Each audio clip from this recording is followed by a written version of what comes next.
Hello മക്കളെ, +1 മാത്തമാറ്റിക്സിൽ probability എന്ന ചാപ്റ്ററിൽ സ്ഥിരമായിട്ട് കോയിൻസ് റിലേറ്റഡ് ക്വസ്റ്റ്യൻസ്, കോയിൻസിനെ ബേസ് ചെയ്തിട്ടുള്ള ക്വസ്റ്റ്യൻസ് ചോദിക്കാറുണ്ട്. അപ്പോൾ ഇന്നത്തെ ഈ ഒരു വീഡിയോയിൽ നമ്മൾ കോയിൻസിനെ ബേസ് ചെയ്തിട്ടുള്ള ഒരു 2-3 ക്വസ്റ്റ്യൻസ് ആണ് പഠിക്കാൻ പോകുന്നത്. എല്ലാവരും കൃത്യമായിട്ട് ശ്രദ്ധിച്ചിരിക്കുക.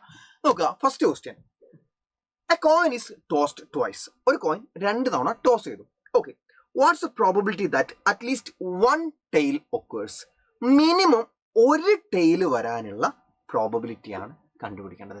അപ്പോൾ ഒരു കോയിൻ 2 തവണ ടോസ് ചെയ്യാന്ന് പറയുമ്പോൾ നിങ്ങൾ ആലോചിക്കുക, ഏതൊക്കെ ഔട്ട്കംസ് വരാൻ സാധ്യത ഉണ്ട് അതിൽ. ഞാൻ പറഞ്ഞുതരാം. ഫസ്റ്റ് ഓഫ് ഓൾ, ആദ്യം ടോസ് ചെയ്ത തവണ ഹെഡ് വരിക. ആദ്യം ടോസ് ചെയ്യുമ്പോൾ ഹെഡ് വരുന്നു. ഓക്കെ, രണ്ടാമത് ടോസ് ചെയ്തപ്പോഴും ഹെഡ് തന്നെ വരിക, എച്ച് വരാം അല്ലേ. ഇനി ആദ്യം ടോസ് ചെയ്തപ്പോൾ എച്ച് കിട്ടി, രണ്ടാമത് ടെയിൽ കിട്ടാൻ സാധ്യതയുണ്ട് അല്ലേ. ഇനി ആദ്യം എറിഞ്ഞപ്പോൾ ടെയിൽ കിട്ടി, രണ്ടാമത് ഹെഡ് കിട്ടി. ആദ്യം എറിഞ്ഞപ്പം ടെയിൽ കിട്ടി, രണ്ടാമതും ടെയിൽ കിട്ടി. ഇത്രയും ചാൻസസ് അല്ലേ അവിടെ ഉള്ളത് അല്ലെ. ആദ്യം എറിഞ്ഞപ്പം എച്ച്, രണ്ടും ഹെഡ് വരിക, പിന്നെ ആദ്യം എച്ച്, പിന്നെ ടെയിൽ, പിന്നെ ആദ്യം ടെയിൽ, പിന്നെ ഹെഡ്, പിന്നെ ആദ്യം ടെയിൽ, രണ്ടാമതും ടെയിൽ. ഇത്രയും ചാൻസ്, ഇത്രയും പോസിബിലിറ്റീസ് ആണ് അവിടെ ഉള്ളത് അല്ലേ. ഓക്കെ, അപ്പോൾ നമ്മൾ സാമ്പിൾ സ്പേസ് ഒക്കെ എഴുതി. ഇനി എന്താ question, what's a probability that at least 1 tail? At least 1 tail എന്ന് പറഞ്ഞാൽ മിനിമം 1 ടെയിൽ ഇതിലുണ്ടാവണം. മിനിമം 1 ടെയിലുള്ള ഓർഡേർഡ് പെയർസ് ഏതൊക്കെയാ നോക്ക്. മിനിമം ഒരു ടെയിൽ ഉള്ളത്, ഇതിലൊരു ടെയിലുണ്ട്, ഇതിലൊരു ടെയിലുണ്ട്, ഇതിലൊരു ടെയിലുണ്ട്. അവിടെ 2 എണ്ണമല്ലേ എന്ന് ചോദിക്കും നിങ്ങൾ. എടാ മിനിമം എന്ന് പറഞ്ഞാൽ 2 ആരും കുഴപ്പമൊന്നുമില്ലല്ലോ, അറ്റ്ലീസ്റ്റ് അല്ലേ, മിനിമം അല്ലേ എടാ. അപ്പോൾ അതിൽ കൂടുതൽ ഉണ്ടായാലും കുഴപ്പമൊന്നുമില്ല. അപ്പോൾ എത്ര ഉണ്ട് ടെയിൽ വരുന്നത്? 3 എണ്ണം ഉണ്ട്. സോ 3 എന്താ പ്രോബബിലിറ്റി? ദാറ്റ് ഈസ് 3 ടോട്ടൽ എത്ര ഉണ്ട്? 4 എണ്ണം അല്ലേ. 1 2 3 4 അല്ലേ ടോട്ടൽ. 3/4 ആണ് ആൻസർ. നെക്സ്റ്റ് ക്വസ്റ്റ്യൻ നോക്കിയാലോ. നെക്സ്റ്റ് ക്വസ്റ്റ്യൻ നോക്കാം. 3 coins are tossed once. 3 coins ഒരുമിച്ച് എറിയാണ്. 3 ഡിഫറെന്റ് കോയിൻസ് ഒരുമിച്ച് എറിയാണ്. Okay, find the probability of getting. 4 sub questions ഉണ്ട്. അപ്പോൾ 3 കോയിൻസ് ഒരുമിച്ച് എറിയുമ്പോൾ സാമ്പിൾ സ്പേസ് നമ്മൾ ആദ്യം എഴുതണം. 3 കോയിൻസ് ഒരുമിച്ച് എറിയുമ്പോൾ സാമ്പിൾ സ്പേസ് വേണം നമ്മൾ ആദ്യം എഴുതാൻ. ആ സാമ്പിൾ സ്പേസ് എന്ന് പറയുമ്പോൾ നിങ്ങൾ ആലോചിക്കാം. ഞാൻ പറയുന്നു, ആദ്യത്തത് 3 കോയിൻസ് ഉണ്ട്. ഫസ്റ്റ് കോയിനിൽ ഹെഡ് വീണു. ഓക്കെ, സെക്കൻഡ് കോയിനിലും ഹെഡ്, തേർഡ് കോയിനും ഹെഡ് തന്നെ വീണു എന്ന് വിചാരിക്കാം. എച്ച് ഇതൊരു പോസിബിലിറ്റിയാണ്. ഇനി ഫസ്റ്റ് കോയിനിൽ ഹെഡ്, സെക്കൻഡ് കോയിനിലും ഹെഡ്, തേർഡ് കോയിനിൽ വീണത് ടെയിലാണ്, എച്ച് ടി. ഇനി ഫസ്റ്റ് കോയിനിൽ ഹെഡ്, സെക്കൻഡ് കോയിനിൽ ടെയിൽ, തേർഡ് കോയിനിൽ ഹെഡ്. ഇതടുത്ത പോസിബിലിറ്റിയാണ് അല്ലേ. ഇനി അടുത്തത്, ഫസ്റ്റ് കോയിനിൽ ഹെഡ്, സെക്കൻഡ് കോയിനിൽ ടെയിൽ, തേർഡ് കോയിനിലും ടെയിൽ, എച്ച് ടി ടി. ഇതടുത്തൊരു പോസിബിലിറ്റിയാണ്. ഇനി ഫസ്റ്റ് കോയിനിൽ ഇതേപോലെ ടെയിൽ വന്നാലോ, ഫസ്റ്റ് കോയിൻ ടെയിൽ, സെക്കൻഡും തേർഡും ടെയിൽ തന്നെ വന്നു, T T T T T T T. Okay, ഇനി ഫസ്റ്റ് കോയിൻ എറിഞ്ഞപ്പോൾ ടെയിൽ വീണു, സെക്കൻഡ് കോയിൻ എറിഞ്ഞപ്പോൾ ടെയിൽ വീണു, തേർഡ് കോയിനിൽ ഹെഡ് വീണു.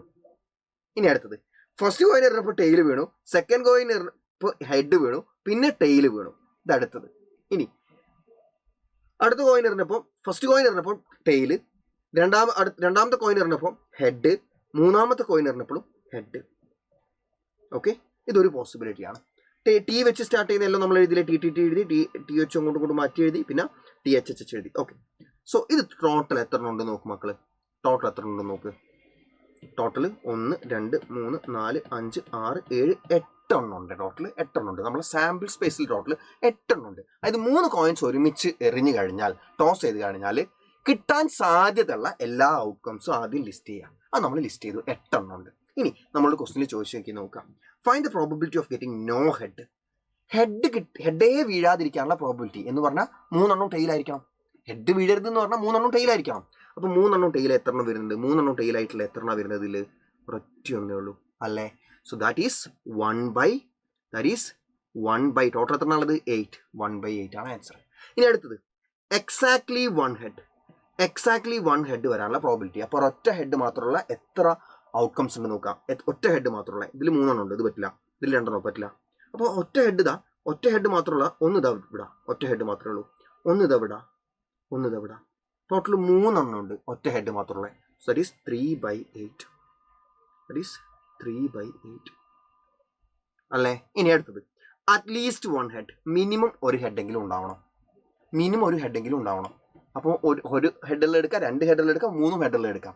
അതായത് എങ്ങനെയാ, 1 ഇതെടുക്കാം, 1 2 3 4 5 6 7 ഇതിലൊക്കെ ഹെഡ് ഉണ്ട്. അപ്പോൾ അറ്റ്ലീസ്റ്റ് വൺ ഹെഡ് എന്ന് പറഞ്ഞാൽ മിനിമം ഒരു ഹെഡ് ഉണ്ടായാൽ മതി. അതായത് എന്ത് ചെയ്താൽ മതി, ടോട്ടൽ നമ്പറിന്ന് ഹെഡ് ഇല്ലാത്ത അങ്ങ് ഒഴിവാക്കിയാലും മതി, സബ്ട്രാക്ട് ചെയ്താൽ മതി. അതായത് ഇതിലാകെ ഹെഡ് ഒരൊറ്റ ഹെഡ് പോലും ഇല്ലാത്ത ടി അതങ്ങ് ഒഴിവാക്കിയാൽ ബാക്കി എല്ലാത്തിലും ഹെഡ് ഉണ്ടല്ലോ. അപ്പോൾ അങ്ങനെയും നോക്കാം, അങ്ങനെ നിങ്ങൾക്ക് നോക്കാൻ പറ്റും. ഇനി അതല്ലെങ്കിൽ ഹെഡുള്ളതൊക്കെ എണ്ണാം, 1 2 3 4 5 6 7 അങ്ങനെ എണ്ണീട്ട് 7 എണ്ണാണ് കിട്ടുന്നത്. അപ്പോൾ 7/8 ആണ് അതിൻ്റെ പ്രോബബിലിറ്റി. 7/8 ആണ് അതിൻ്റെ probability. Next one, at least 2 heads. At least 2 heads എന്ന് പറഞ്ഞാൽ മിനിമം 2 ഹെഡ് വരണം എന്തായാലും. മിനിമം 2 ഹെഡ് വരുന്ന ഏതിലൊക്കെയാ? ഇവിടെ നോക്ക്, HHH 3 ഹെഡ് ഉണ്ട്. ദാറ്റ് മീൻസ് മിനിമം 2 ഹെഡ് അവിടെ വന്നല്ലോ. അപ്പോൾ അത് പറ്റും. 1 2 3 പിന്നെ 4 4 ഉള്ളൂ അല്ലേ. സോ 4/8 ആണ്. പക്ഷെ സിംപ്ലിഫൈ ചെയ്തിട്ട് 1/2 എന്ന് എഴുതിയിട്ടില്ലെങ്കിൽ അരമാർക്കൊക്കെ പോകാനുള്ള സാധ്യതയല്ല, പോവും, എന്തായാലും പോവും. അപ്പോൾ ഇങ്ങനത്തെ ടൈപ്പ് ക്വസ്റ്റ്യൻസ് ആണ് കോയിൻസ് റിലേറ്റഡ് ആയിട്ടുള്ള ക്വസ്റ്റ്യൻസ് ചോദിക്കാറുള്ളത്. കൃത്യമായിട്ട് സാമ്പിൾ സ്പേസ് ഒക്കെ എഴുതി നോക്കിയിട്ട് നമ്മൾ ആൻസർ എഴുതി കഴിഞ്ഞാൽ മുഴുവൻ മാർക്ക് ഈസി ആയിട്ട് കിട്ടാവുന്ന ക്വസ്റ്റ്യൻസ് ആണ്. കൃത്യമായിട്ട് എന്ത് ചെയ്യുക, പഠിച്ചോളാം, കൃത്യമായിട്ട് എഴുതിക്കോളാം. ഇതേപോലെ കാർഡ് ബേസ്ഡ് പ്രോബ്ലംസ് നിങ്ങൾ കൃത്യമായിട്ട് പഠിക്കണം. അതിൻ്റെ മറ്റൊരു വീഡിയോ ഞാൻ മുന്നേ ചെയ്തിട്ടുണ്ട്. ആ വീഡിയോയും കൂടെ കണ്ടിട്ട് കാർഡ്സിൻ്റെ ക്ലാസിഫിക്കേഷൻ പഠിച്ചു കഴിഞ്ഞാൽ ഈസി ആയിട്ട് നമുക്ക് അറ്റൻഡ് ചെയ്യാൻ പറ്റുന്ന ക്വസ്റ്റ്യൻ ആണ്. പക്ഷേ ആ ക്ലാസിഫിക്കേഷൻ മറന്നു പോകാനുള്ള സാധ്യത കുറച്ച് കൂടുതലാണ്. പേരുകളൊക്കെ അല്ലേ, ഹേർട്ട്, ഡയമണ്ട്, ഇങ്ങനത്തെ കാര്യങ്ങളൊക്കെ മറന്നു പോകാനുള്ള സാധ്യത ഉണ്ട്. ഒന്ന് ശ്രദ്ധിക്കുക, നല്ല രീതിക്ക് പഠിക്കുക, ഏറ്റവും മികച്ച രീതിക്ക് തന്നെ ബോർഡ് എക്സാമിനേഷന് പ്രിപ്പയർ ചെയ്യുക, ഏറ്റവും മികച്ച രീതിക്ക് മാർക്ക് വാങ്ങണം. കാരണം +1 ആണ്, +2 കുറച്ചുകൂടി എളുപ്പമാണ്. +2 കുറച്ചധികം ടഫാണ് മാത്തമാറ്റിക്സിൻ്റെ കേസിൽ. അപ്പോൾ ഈ കൊല്ലം നിങ്ങൾ മാക്സിമം മാർക്ക് വാങ്ങിക്കഴിഞ്ഞാൽ അടുത്ത കൊല്ലം നിങ്ങൾ അത്ര കണ്ട് കുറച്ചൊരു മാർക്ക് സപ്പോസ് കുറഞ്ഞു പോവുകയാണെങ്കിലും അത് മാനേജ് ആയി പോകാനുള്ള ചാൻസസ് ആണ്. സോ നല്ലപോലെ പഠിക്കുക, നല്ല രീതിക്ക് മാർക്ക് വാങ്ങുക. ഓൾ ദ ബെസ്റ്റ് മക്കളെ.